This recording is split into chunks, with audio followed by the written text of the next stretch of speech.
Hey guys, welcome to Light Screening, the channel for movie lovers more than movie savvies, and today I'm going to talk to you about Ad Astra, and I am really excited about it because I loved it. Let me say out loud right now and at the beginning, this is a masterpiece. I loved it, and I'm going to tell you why, but let me tell you first what it's about. So probably you know, but let's do this. Roy McBride, a career-driven astronaut, accepts to go on a mission into deep space in search of his father, who he thought was dead, but who may be responsible for power surges that are wiping out the solar system. So his father was responsible for something called the Lima Project, who disappeared near Neptune, and who was experimenting maybe with antimatter, and he's responsible and may be responsible for the power surges that are just causing havoc in the whole solar system. So this is the premise. The director is James Gray. He's responsible for the Lost City of Z, the Lost City of Z, right? I didn't see it. I'm sorry. I saw The Immigrant, also another movie of him. I have to be honest with you. I think I saw The Immigrant because I tried it about 3 or 4 nights in a row because I found it really interesting. But I think I fell asleep. I'm pretty sure I fell asleep because I don't remember the ending. It was supposed to be a good movie. It was a good movie, but I never made it through. And we'll talk about that later.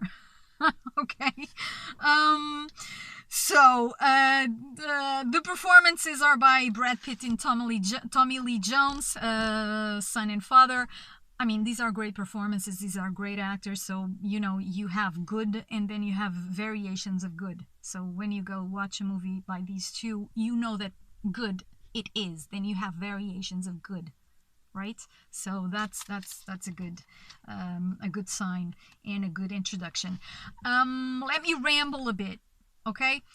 So when I first saw the trailer, I figured, really, another Hollywood movie that's based on daddy issues, and you know, okay, if it wasn't such a big movie, and you know, if it didn't have Brad Pitt, you know, that was my initial thought. Then I saw. And I thought, I started seeing the images, and I started thinking, okay, deep space. I mean, you rarely get a movie about space that is bad because we all have a huge curiosity about it, and they usually, it takes a lot of production value, and usually it's, you know, a big studio that does it, and, you know, you get good movies about space, so let's give it a shot, right? And then you start reading the reviews. Oh, no, and then I saw an interview. I read an interview by Brad Pitt where he said something like, it's a big set for a very intimate human story. And so I figured, okay, human stories, that interests me, because if it was just an astronaut saving the world, okay, maybe not so interesting. So I got more and more interested. And then I saw the reviews and I went like, okay, I gotta see this. So I was very motivated to see Ad Astra. I was really interested in seeing it, and I went with a big expectation. And so you get to the movie theater and you start, oh my God, like the first scene, Brad Pitt or Roy McBride is hanging on a huge antenna that is used to try to reach other worlds. And he falls. So I'm not going, this is the first scene. This is the first like 30 seconds, 2 minutes, 10 minutes. This is, you know, and it sets you right in the tone. It shows you the character. It's classical, like classical Hollywood structure of a script, and it grabs you by the hairs, you know, and you just get, oh my God, right out of the bat. So, and then in the first 10 minutes or so, like 12 minutes, which is, well, 15, no, even less, I think it's less, you get the premise.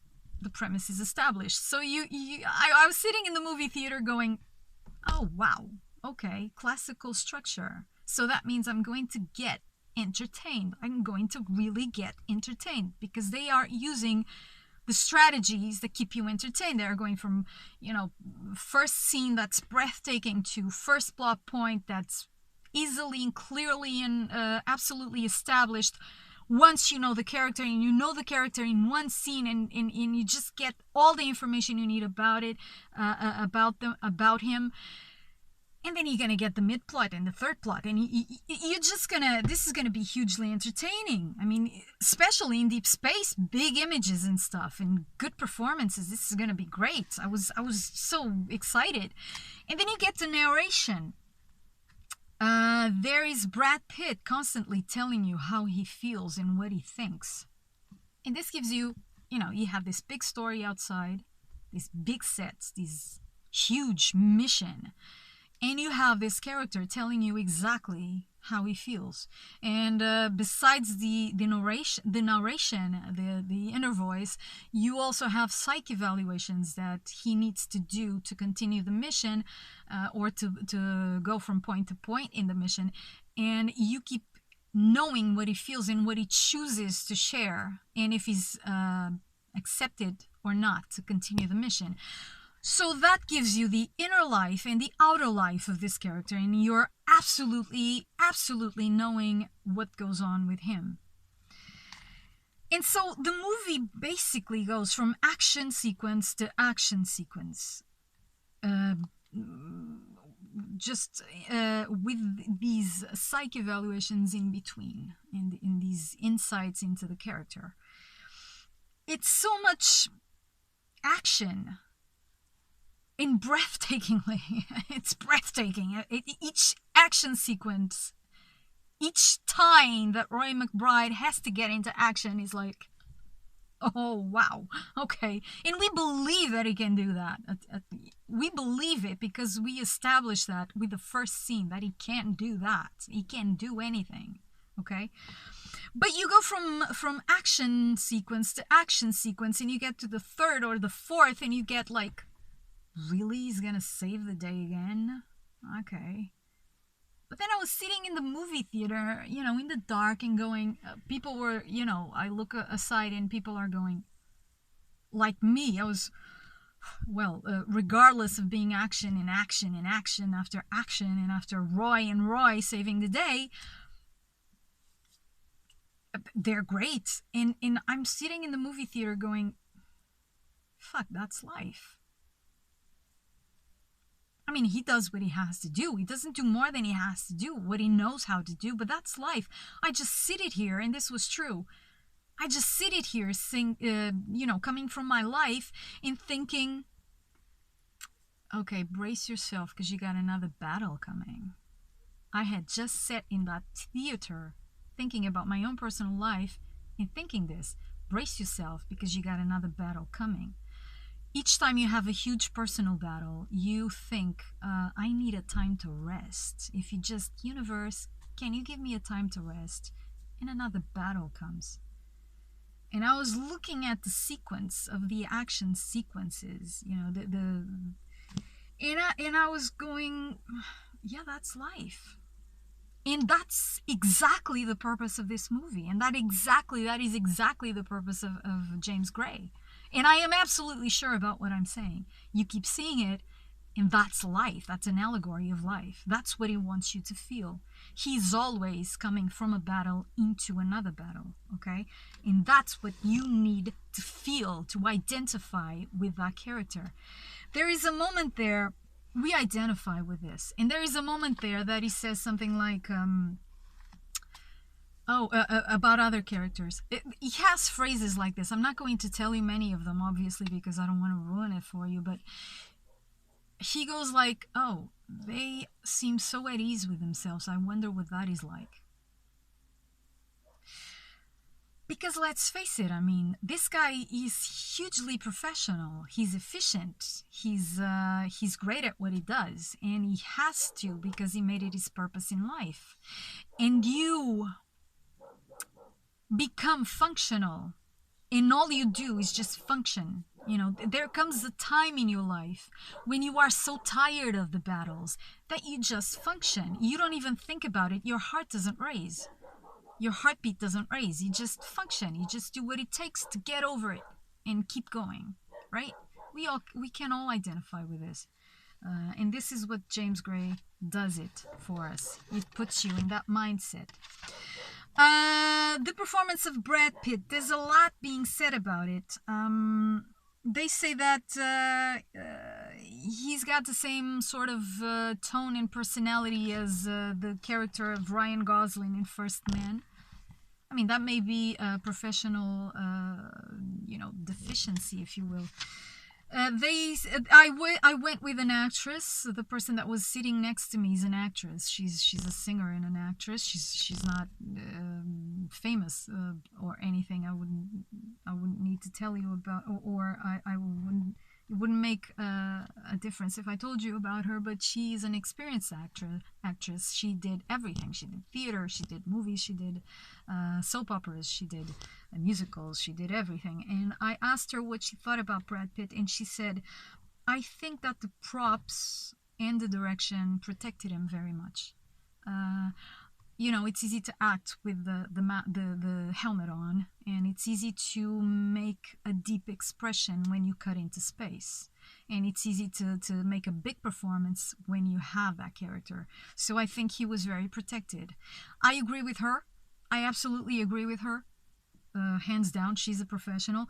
But I felt, and regardless of this, that every look, every sentence, every tilt of the head, every hand gesture, every color, every stuff, every little detail in this movie kind of counted to the story, was meaningful. And that, ladies and gentlemen, makes a masterpiece. I think this is a masterpiece. I think that there's another thing that I read before I tell you, before I wrap this up. I also read online that there seems to be two directions. There seems to be a direction for the action sequences, which are very empowering and big and hasty and fast. And there is a direction for the rest of the movie, of the inner voice and the psych evaluations and stuff that is subtle and quiet and elegant and discreet and toned down. And it seems to take the movie to different directions. This is what I read online.